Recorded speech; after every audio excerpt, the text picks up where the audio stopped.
الفرق بين المضاربة والاستثمار في البورصة. مبدئيا لازم نكون متفقين ان مفيش حاجة ثابتة في البورصة، ولو عايزين فعلا نقول ان في حاجة او في طريقة معينة نكسب منها في البورصة وتكون ثابتة، فهي التغيير في حد ذاته. يعني التغيير مطلوب في كل حاجة في الدنيا، وبالتالي كمان في البورصة. فلو عايز تكسب من المضاربة هتقدر، ولو عايز كمان تكسب من الاستثمار برضه هتقدر. لكن تعالى بس الأول كده نعرف الفرق بين الاتنين، وازاي اكون مضارب وازاي اكون مستثمر، وهل في طريقة افضل من التانية فعلا ولا لا. تعال نشوف. اول حاجة نتكلم عنها هي المضاربة.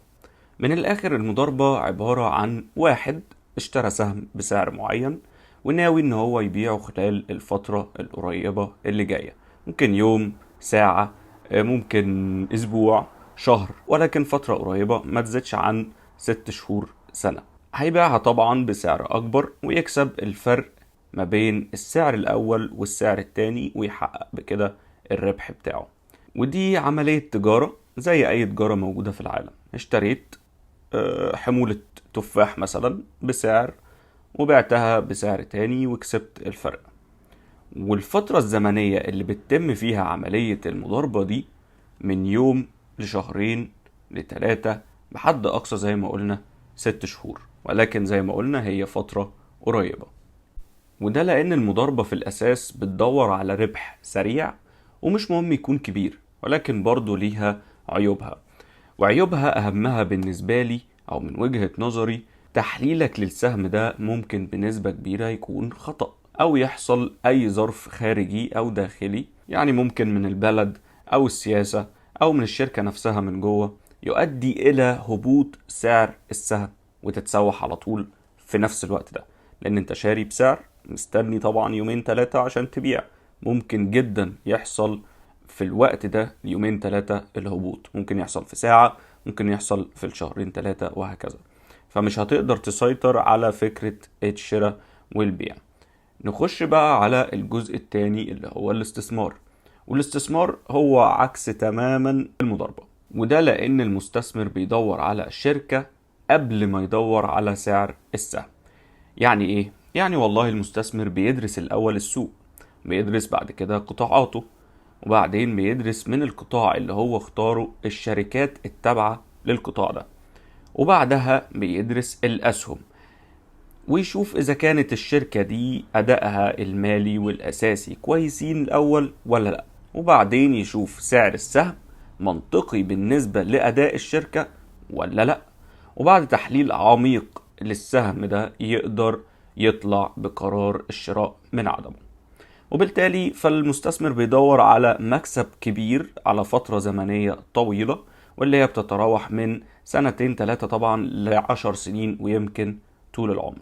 طيب السؤال المهم بقى دلوقتي، ايه الافضل ما بينهم؟ هل استثمر ولا اضارب؟ طبعا عشان برضو ما نقولش ان الاستثمار ما فيهوش عيوب، فانا شايف من وجهة نظري ان العيب الوحيد اللي موجود في الاستثمار هو اللونج تيرم، او المدة بتاعته، المدة الفترة الزمنية بتاعته اللي انا اتحصل فيها على الارباح بتاعتي. فانا ممكن افضل قاعد في السهم ده لمدة سنتين تلاتة اربعة عشان احس فعلا ان انا عملت قيمة ربحية كبيرة تغنيني عن المضاربة اللي انا كنت عاملها في التلات اربع 5 سنين دول.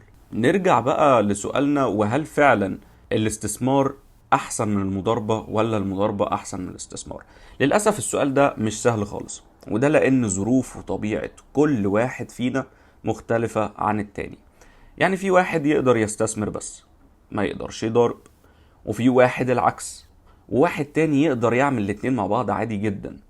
لكن لو عايز نصيحة مني، فالاستثمار أفضل بكتير، لأنه بيعتمد زي ما قلنا بشكل أساسي على التحليل والدراسة العميقة لأساس السهم، واللي هي الشركة، وبعدين بعد كده بيبص على سعر السهم مش العكس.